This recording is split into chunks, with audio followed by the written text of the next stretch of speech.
Good morning बच्चों। तो आज हम स्टार्ट करने जा रहे हैं again chemical equilibrium. Chemical equilibrium में लेक्चर नंबर 2। ये lecture 11th JEE main advance और नीट के लिए इम्पोर्टेंस है। एक पॉइंट इसमें 12th का भी जरूरत है। जो लोग स्पेशली 12th का तैयारी कर रहे हैं वे लेक्चर पर ध्यान देंगे। एक वैसा लेक्चर होगा जिसमें एक ही पॉइंट होगा जो 12th में यूं कहें फिक्स क्वेश्चन है, जो ये आता ही है और स्पेशली बिहार बोर्ड के लिए वे एक पॉइंट है। वैसे 12th में इसका तो जरूरत पड़ेगा ही, ये बार बार हम कहते हैं। यदि केमिस्ट्री में आपको अच्छा करना है तो आपको क्या करना होगा, 12th और 11th को डिस्टिंग्विश नहीं करना होगा। तो पहले हम ये बात कर लें आज, जो केमिकल इक्विलिब्रियम जो रिवाइज कर दें। पहले जो पिछले क्लास जो बात किए थे उस बात को थोड़ा सा फिर रिकॉल कर लें, लेकिन ये ध्यान रखें जो लेक्चर 2 को अच्छी तरह से समझने के लिए लेक्चर 1 समझना ही होगा। हम लोग बात कर रहे हैं इक्विलिब्रियम का। इक्विलिब्रियम, इक्विलिब्रियम का मतलब होता है संतुलन। जैसे हम अभी खड़ा है तो खड़ा है तो अपने आप में भी ये एक टाइप का इक्विलिब्रियम है।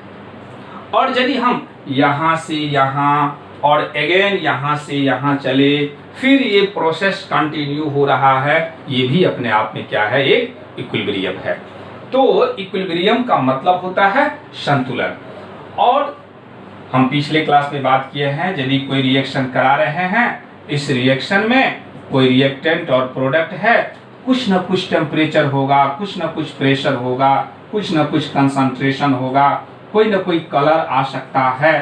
तो समय के साथ ये जितने भी वेरिएबल है, वेरिएबल मतलब जिसमें चेंज होने का क्षमता हो, चेंज हो रहा हो, जितने भी वेरिएबल है, ये जिस समय कांस्टेंट हो जाए, जिस समय ये लगे जो अब इसमें कोई चेंजिंग नहीं हो रहा है, then we see that reaction और process said to be in equilibrium.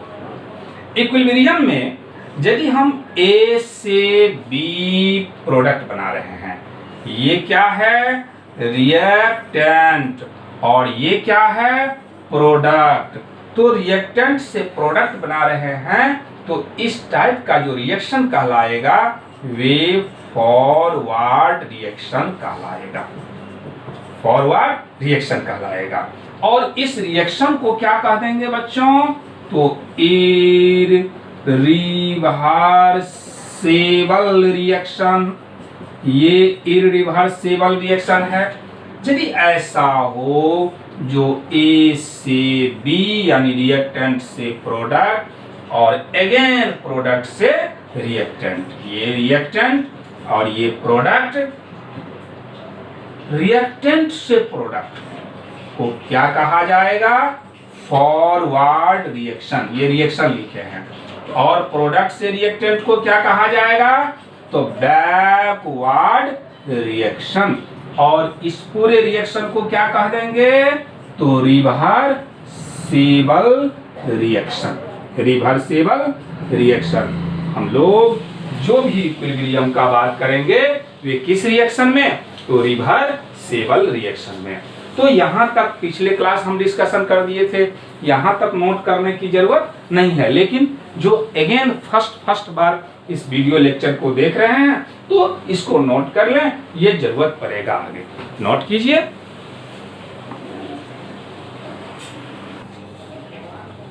Chemical equilibrium. पहले आप लोग वीडियो को पॉज करके नोट कर लीजिए, कर लिए। अब सिर्फ पहले इसको सुन लीजिए, इसके बाद आगे फिर और कुछ हम एक्सप्रेस करेंगे, तब आपको समझाएंगे ये सब क्या है। सबसे पहले chemical equilibrium is the property of reversible reaction. जैसे ही कहा जाए इक्विलिब्रियम, निश्चित रूप से ये प्रॉपर्टी किसका है? रिवर्सेबल रिएक्शन का।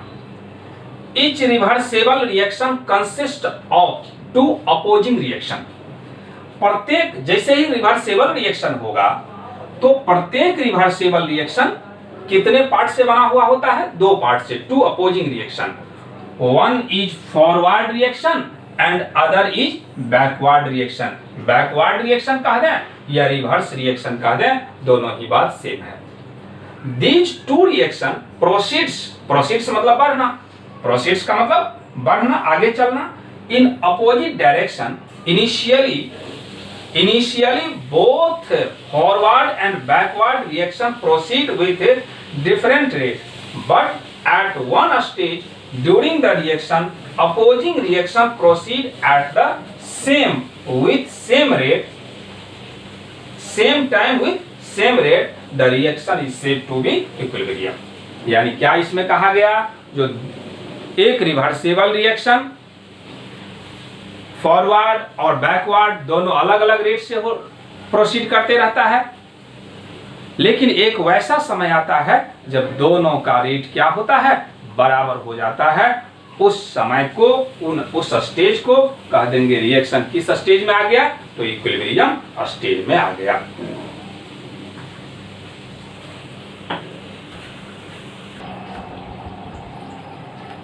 वीडियो को पॉज करके फिर नोट कीजिए, क्योंकि इसमें तो थोड़ा एक्सप्रेस करना होगा, नोट करना होगा। चलिए अब देख लीजिए। A chemical equilibrium is the state exist when to opposing reaction occurring with the same rate in reversible reaction. माने हैं जो कोई एक रिएक्शन है रिवर्सेबल रिएक्शन, जहां पे ए और बी मतलब लेफ्ट साइड जो होता है वे तो रिएक्टेंट और राइट साइड जो होता है प्रोडक्ट, और ये जो बैलेंसिंग कोफिशिएंट है वे बैलेंसिंग कोफिशिएंट क्या है? स्टोइकियोमेट्रिक कोफिशिएंट है। अगेन कुछ और हम एक्सप्रेस करेंगे, उसके बाद हम लोग डिटेल से बात करेंगे जो ये केमिकल इक्विलिब्रियम समझेंगे कैसे, इसलिए अभी नोट करते जाइए।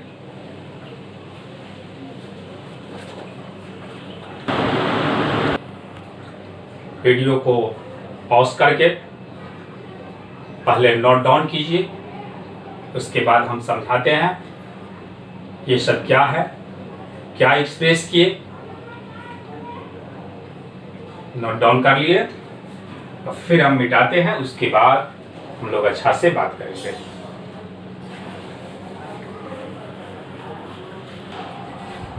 इक्विलिब्रियम ये एक रिवर्सेबल रिएक्शन है। ये कौन सा रिएक्शन है बाबू? तो रिवर्सेबल रिएक्शन। इस तरह से यदि हम एक्सप्रेस कर देंगे तो आप लोगों को समझ जाना है जो रिएक्शन लिखा हुआ है ये पार्ट दोनों का दोनों क्या है? रिएक्टेंट, और ये दोनों क्या है? प्रोडक्ट। लेफ्ट से राइट मतलब ए बी से सी डी बनना ये फॉरवर्ड रिएक्शन है, ये फॉरवर्ड रिएक्शन, और ये क्या कहेंगे? तो बैकवर्ड रिएक्शन। इनिशियली तो केवल ए और बी ही रहता होगा रिएक्शन में, इसका कंसंट्रेशन बहुत ही हाई रहता होगा। तो रिएक्शन जैसे ही प्रोसीड करता है तो फॉरवर्ड रिएक्शन का रेट बहुत ही ज्यादा होता है, क्योंकि रिएक्शन का रेट कंसंट्रेशन के ऊपर डिपेंड करता है। ये बात हम लोग आगे लॉ ऑफ मास एक्शन में देखेंगे। तो इनिशियली ए और बी केवल रिएक्टेंट ही रहता है, मतलब जो कुछ भी कंसंट्रेशन हो वे कंसंट्रेशन तो हाई रहता है, इसलिए रेट ऑफ फॉरवर्ड रिएक्शन बहुत ज्यादा। जैसे ही रिएक्शन प्रोसीड होता है सी और डी बना, तो इनिशियली तो सी और डी जो है वे कम अमाउंट में रहता है, कंसंट्रेशन इसका कम रहता है, लेकिन रिएक्शन रिवर्सेबल है, तो फिर सी और डी किसमें चेंज होने लगता है? ए और बी में। ये बैकवर्ड रिएक्शन का रेट कम होता है। क्यों? क्योंकि कंसंट्रेशन कम रहता है। एक रिएक्शन का रेट किसके ऊपर डिपेंड करता है? कंसंट्रेशन के ऊपर डिपेंड करता है। जैसा कि आप देख रहे हैं आजकल कोरोना वायरस इनिशियली पहले 1, 2, 3 था। अब जैसे जैसे हजारों की संख्या में कोरोना वायरस का पेशेंट बढ़ा, तो ये जो संक्रमण का रेट है वे भी बढ़ गया। क्यों संक्रमण का रेट बढ़ गया? क्योंकि ये जितने भी पर्सन थे अफेक्टेड, समझ लीजिए जो वे लोग रिएक्टेंट थे, अगेन प्रोडक्ट बनाना स्टार्ट कर दिया। तो यही बात यहां समझा रहे हैं, जो रिएक्टेंट इनिशियली हाई होता है इसलिए फॉरवर्ड जाएगा और अगेन बैकवर्ड कम। रिकवरी रेट क्या है? बहुत ही कम है। जैसा कि अभी तक 34% रिकवरी रेट चल रहा है। क्यों? क्योंकि ये जो प्रोडक्ट का अमाउंट जो है वे कम है। तो इसी बात को हम लोग ग्राफिकल एनालिसिस से देखें जो क्या होता है। तो ग्राफिकल रिप्रेजेंटेशन हम लोग देखें, जब भी ग्राफ होगा तो कितने एक्सिस के बीच? 2 एक्सिस के बीच। ये मान लीजिए x है और ये मान लीजिए y है। यहाँ पे ये लिख रहे हैं कॉन्संट्रेशन और ये लिख रहे हैं टाइम। ये क्या है? टाइम। इस दोनों के बीच तो यहां देखें ए बी तो मेरा रिएक्टेंट है और इसका कंसंट्रेशन बहुत ही हाई है, तो ये तो मेरा ग्राफ का 0 पोर्शन है। जैसे जैसे इधर की तरफ चल रहे हैं कंसंट्रेशन हाई हो रहा है, तो जितना भी हम रिएक्टेंट का कंसंट्रेशन लें वे मेरे लिए मैक्सिमम होगा। चाहे आप 2m लें, 3m लें, इस तरह से 4m लें। m का मतलब याद है? मोलारिटी। किसे कहते हैं मोलारिटी? तो number of mole of solute dissolve in 1 litre of solution. तो ये मोलारिटी है। तो कुछ भी हम लें तो वे मेरे लिए क्या होगा? मैक्सिमम होगा। तो हम यहां से इस ग्राफ को ला रहे हैं। ये ग्राफ क्या आप देखिए गौर से। समय के साथ कंसंट्रेशन क्या हो रहा है? घटते जा रहा है। लेकिन एक वैसा समय आ गया जब कंसंट्रेशन में फर्दर कोई चेंजिंग नहीं हुआ, और जिस समय रिएक्टेंट हम लेंगे उस समय मेरा प्रोडक्ट सी और डी क्या होगा? तो 0 होगा।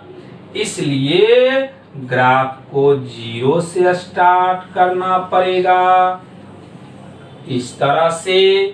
तो ये हो गया हम लोगों का, ये 0 से स्टार्ट हुआ तो कंसंट्रेशन C और कंसंट्रेशन D का बात करेंगे।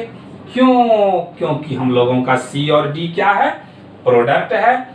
हम लिख भी सकते हैं जो मेरा ये जो पार्ट है वे किसका? तो प्रोडक्ट का है। और यहाँ पे देखिए ये कंसंट्रेशन तो घटना स्टार्ट हुआ। समय के साथ A और B क्या होते जाएगा बाबू? घटते जाएगा, क्योंकि रिएक्शन स्टार्ट है। तो ये घटते जाएगा। तो ये रहा concentration A and concentration B, और इसको हम किस नाम से जानेंगे?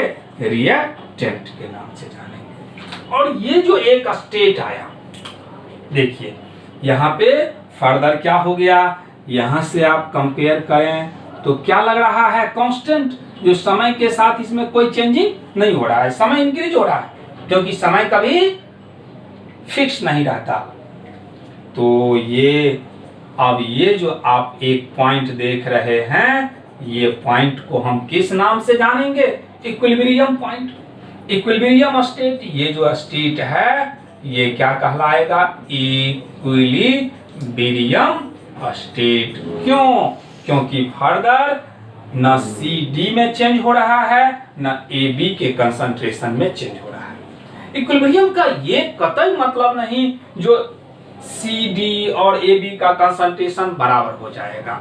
मतलब इसका कंसंट्रेशन यदि 4 मोल है, 4m है, तो ये 4m लॉन्ग टाइम तक ज्यों का त्यों रहेगा।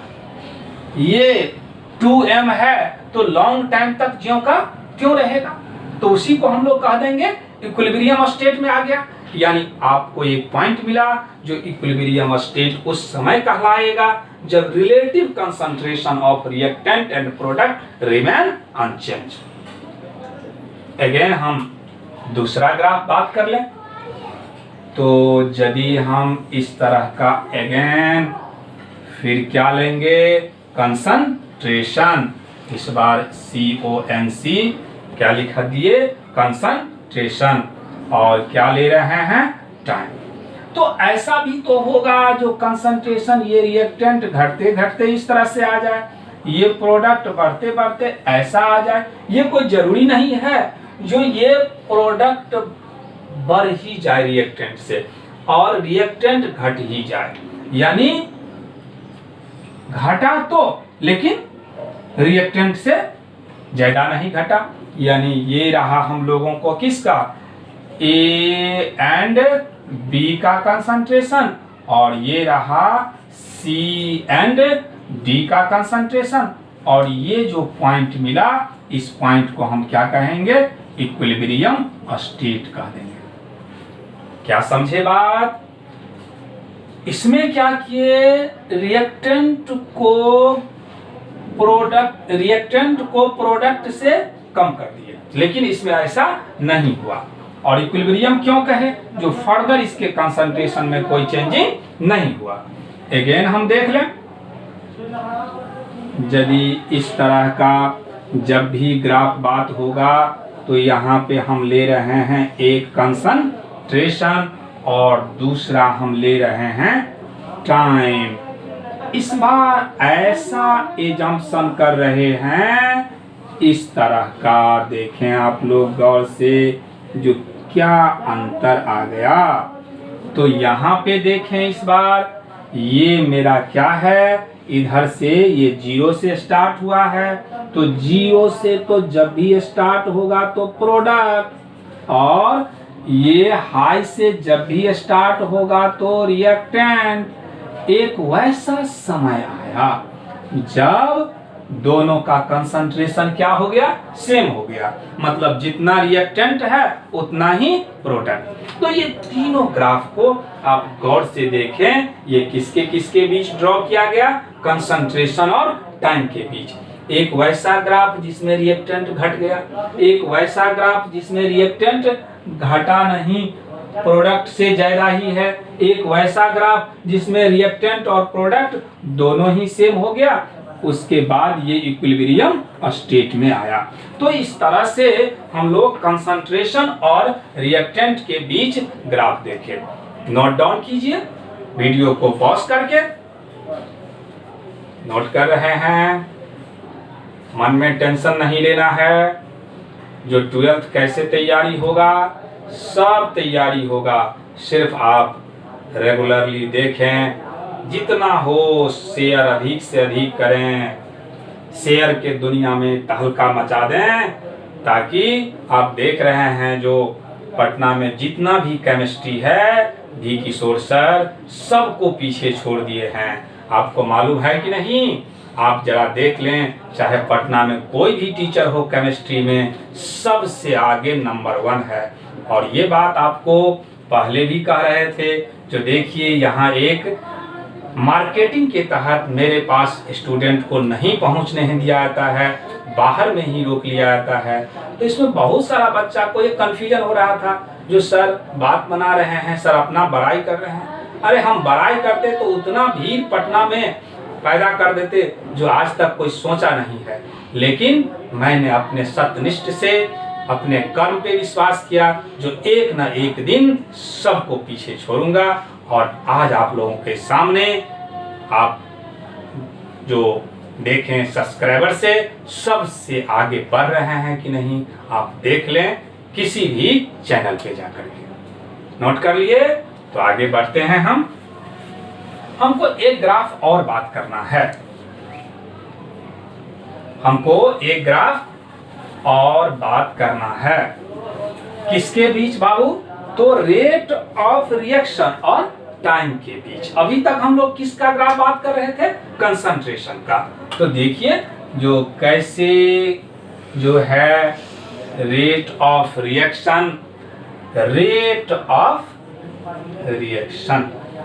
एकदम पैसेंस रखें। जो रेट ऑफ रिएक्शन क्या है सबका जानकारी मिलेगा। ये टाइम है। हम लोग क्या देखें? अब तो हम मिटा दिए हैं। जो रिएक्टेंट समय के साथ क्या होगा? घटेगा। और प्रोडक्ट समय के साथ क्या होगा? बढ़ेगा। मतलब रिएक्टेंट का रेट घटता है और प्रोडक्ट का रेट बढ़ता है। मतलब फॉरवर्ड रिएक्शन बढ़ता है, फॉरवर्ड रिएक्शन घटता है और बैकवर्ड रिएक्शन बढ़ता है। तो ये बताइए आप लोग जो क्या बोलिएगा? फॉरवर्ड की बैकवर्ड बता सकते हैं कोई? जरूर बता दीजिएगा आप लोग। ये क्या है? Forward reaction. क्यों? क्योंकि कंसंट्रेशन तो इसका हाई है और आपको कॉन्सेप्ट दिए जो फॉरवर्ड किधर से किधर बोलिएगा? तो रिएक्टेंट से प्रोडक्ट की तरफ।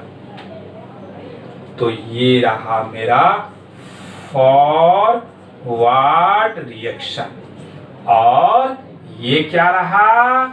Backward reaction. ये क्या रहा? Backward reaction. और एक वैसा समय जब फॉरवर्ड और बैकवर्ड दोनों ही बराबर हो, जिसको हम RF कह देते हैं और दूसरा को क्या कह दें? RB। Rate of forward reaction is equal to rate of backward reaction. Rate of forward reaction, rate of backward reaction. यानी जिस समय दोनों बराबर हो जाए तो इक्विलिब्रियम स्टेट में आएगा। अब उम्मीद है जो आपको ग्राफ क्लियर हो गया होगा। नोट डाउन कीजिए, फिर हम कैरेक्टरिस्टिक बात करेंगे जो इक्विलिब्रियम का क्या कैरेक्टरिस्टिक है। नोट कीजिए।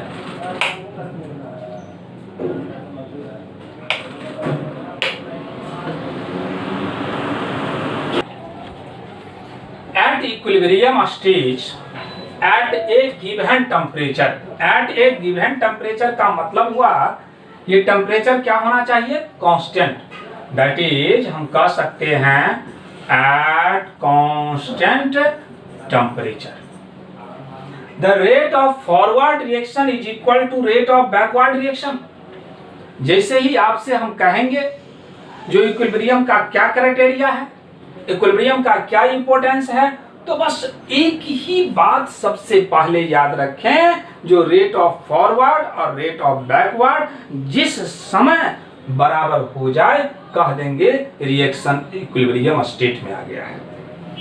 Relative concentration of reactant and product, reactants and product do not change with time. इसका मतलब समझ लें आप लोग जो क्या होता है। यदि रिएक्शन इक्विलिब्रियम में है तो रेट ऑफ फॉरवर्ड और बैकवर्ड दोनों ही बराबर होगा। तो यदि ए बी रिएक्टेंट है और ए बी का कंसंट्रेशन 5 है, 5 मोल पर लीटर है, और सी और डी का कंसंट्रेशन 3 है, 3 मोल पर लीटर है, तो इसके कंसंट्रेशन में ये वैल्यू में फर्दर कोई चेंजिंग नहीं होगा। ये बराबर तो नहीं है लेकिन ये कोई चेंजिंग नहीं होगा। यही लिखा हुआ है relative concentration of reactant and product do not change, मतलब जितना है उतना ही रहेगा। at no instant the forward and backward reaction stop. Hence chemical equilibrium, क्या लिखा हुआ है? Chemical equilibrium is dynamic. Dynamic मतलब गति होने वाली, मूवमेंट। तो एक रिवर्सेबल रिएक्शन कभी भी स्टॉप नहीं होता है। फॉरवर्ड से बैकवर्ड, फॉरवर्ड से बैकवर्ड, ये इनफाइनाइट टाइम तक चलते रहता है। और जब इनफाइनाइट टाइम तक चलते रहे मतलब ये काउंटलेस टाइम हो, तो वहां पे क्या टर्म यूज किया जाएगा? डायनामिक। तो ये 3 पॉइंट लिखे और 2 पॉइंट इसका क्राइटेरिया होगा। ये सब का सब किसका क्राइटेरिया है बाबू? इक्विलिब्रियम का। तो वीडियो को पॉज कीजिए, नोट कीजिए। कर रहे हैं नोट? नोट करते रहना है, याद कीजिए। जो ऑर्गेनिक में कौन सा आइसोमर है जो डायनामिक के नाम से जाना जाता है? नोट कर रहे हैं और सोच भी लिए होंगे कुछ लोग। यदि नहीं सोचे होंगे तो पाप लगेगा। कॉपी उल्टा के देखना है। टॉटोमेरिज्म को क्या कहा गया है? Dynamic isomer. क्यों? क्योंकि वे भी हमेशा इक्विलिब्रियम में चलते रहता है। जिस सबको अभी नहीं हुआ है टॉटोमेरिज्म, घबराना नहीं है। जस्ट हम मैकेनिज्म यानी ऑप्टिकल आइसोमेरिज्म का 1 क्लास या 2 क्लास और लेंगे, उसके बाद चलेंगे ऑर्गेनिक में 12th पार्ट में मैकेनिज्म में। नोट कर लिए तो मिटा दें हम।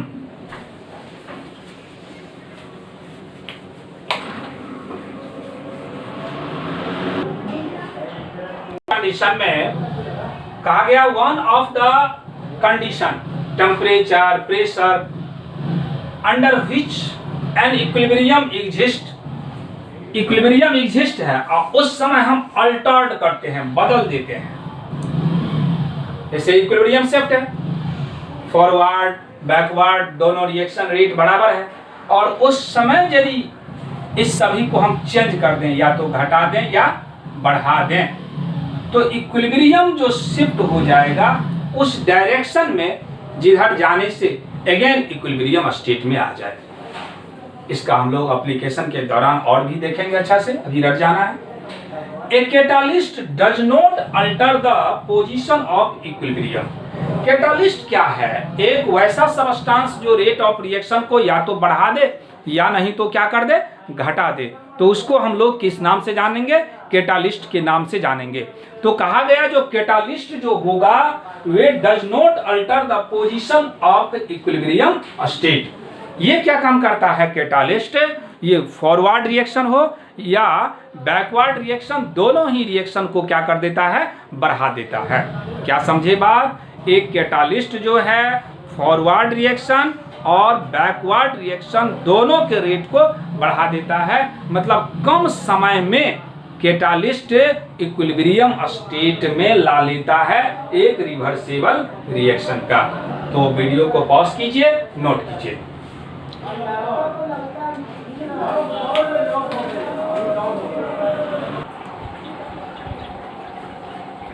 The ideal law of chemical equilibrium, law of mass action, first part मिला जो ये 12th के लिए जरूरी है। 12th के लिए क्या समझे? ये पढ़ा रहे हैं आपको 11th में, लेकिन लॉ ऑफ मास एक्शन बार बार पूछ दिया गया है। जो what is law of mass action, तो ये आपको एक्सप्रेस करना होगा और कुछ हम मैथमेटिकल ऑपरेशन दिखाएंगे, वे लिखना होगा। तो क्या कहा गया लॉ ऑफ मास एक्शन में?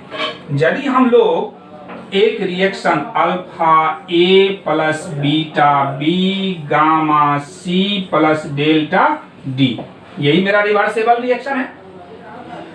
तो सबसे पहले law of mass given by Guldberg and Waage, ये दो साइंटिस्ट मिलकर के दिए थे। According to law of mass action at constant temperature, temperature क्या होना चाहिए? Constant. The rate of chemical reaction is proportional to the product of active mass. Active mass का है या क्या कहते हैं? Molarity of the reacting species, each raised to power that is equal to the corresponding stoichiometric coefficient of substance appearing in the chemical reaction। तो यहाँ के बाद जो क्या लिखे वे आगे हम एक्सप्रेस करते हैं, तब आपको समझ में आएगा। सिर्फ आप इतना ही पॉइंट क्लियर रखें, जो जैसे ही कहा जाए law, what is law of mass action, तो आपको कहना है जो at constant temperature rate of reaction is directly proportional to concentration of reactant, product of concentration of reactant. ये मेन पॉइंट हुआ। तो पहले वीडियो को पॉज कीजिए और उसके बाद उसको नोट कीजिए, फिर इसका हम मैथमेटिकल पॉइंट देते हैं जो ये क्या है।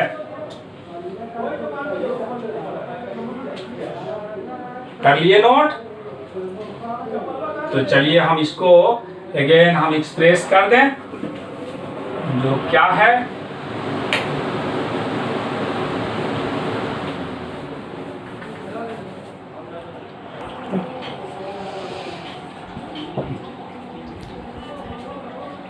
तो ये एक रिवर्सेबल रिएक्शन है according to law of mass action, according to law of mass action, law of mass action के आधार पे। तो यहां तो आप क्या देख रहे हैं, जो रिएक्शन दो पार्ट में बटा हुआ है, एक को कहा गया है फॉरवर्ड रिएक्शन और दूसरे को क्या कहा गया? Backward reaction. लेकिन ये जो लॉ ऑफ मास एक्शन है उसमें तो केवल रिएक्टेंट के बारे में बात किया गया, प्रोडक्ट के बारे में बात किया गया नहीं। तो एक रिवर्सेबल रिएक्शन में ये जब रिएक्टेंट है तो ये प्रोडक्ट है, और जब ये रिएक्टेंट है तो ये क्या हो जाएगा? प्रोडक्ट हो जाएगा। तो हम लोग कहेंगे फॉरवर्ड रिएक्शन, फॉरवर्ड रिएक्शन। यदि फॉरवर्ड रिएक्शन में बात करें तो रेट ऑफ फॉरवर्ड रिएक्शन जिसका रिप्रेजेंटेशन RF से कर रहे हैं, directly proportional to concentration of product of A and B। Concentration, तो कंसंट्रेशन A और कंसंट्रेशन B का प्रोडक्ट मतलब मल्टीप्लाई, और फिर जो बाद में जो लिखा गया है रेज्ड पावर, ये जो कोफिशिएंट है ये उसके ऊपर पावर बन जाएगा। सॉरी, यहाँ अल्फा होगा, अल्फा, और ये क्या? बीटा। और जहां कहीं भी ये प्रोपोर्शनल को हटाएंगे उस सिचुएशन में कोई ना कोई क्या लाना होगा? कांस्टेंट लाना होगा। तो RF equal to KF A alpha B beta, ये इक्वेशन कितना? फर्स्ट। अगेन तो यहाँ पे तो हम रिलेट करेंगे नहीं, ये इक्वेशन मत रखें आप लोग। फॉर बैकवर्ड रिएक्शन, यदि हम बैकवर्ड रिएक्शन का बात करें तो रेट ऑफ, यदि बैकवर्ड रिएक्शन बात करेंगे तो रिएक्टेंट से प्रोडक्ट, यानी alpha A plus beta B, तो ये gamma C plus delta D। तो रेट ऑफ बैकवर्ड रिएक्शन यदि कहा जाए तो क्या कहेंगे? RB डायरेक्टली प्रोपोर्शनल C का कंसंट्रेशन और फिर D का कंसंट्रेशन। क्यों लिखे? क्योंकि ये मेरे लिए रिएक्टेंट हो गया और ये मेरे लिए क्या हो गया? प्रोडक्ट हो गया।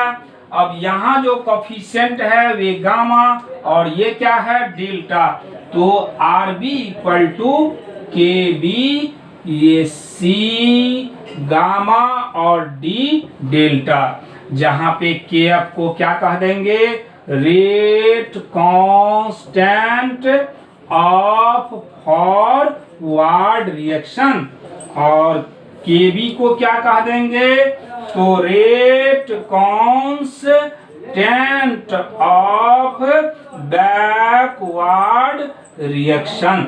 तो इस तरह से what is law of mass action कहा जाए हम लोगों से, तो वहां से लेकर के यहां तक एक्सप्रेस कर देना है, और ये आपको 12th का पार्ट है, यानी ये हम पढ़ते हैं 11th में, लेकिन है किसके लिए, 12th के लिए। ये अभी से ही नोटबुक पे अलग में लिखें।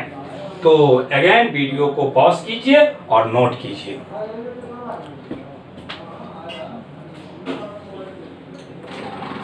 तो नोट कर लिए, आज इतना ही। अगले रोज फिर हम इक्विलिब्रियम का ही बात करेंगे, ताकि इसमें भी आपको प्रॉब्लम बनाने के लिए कुछ मिले, और जैसा कि इलेक्ट्रो में हम प्रॉब्लम दे दिए हैं, अगेन अगले रोज प्रॉब्लम डिस्कशन करेंगे।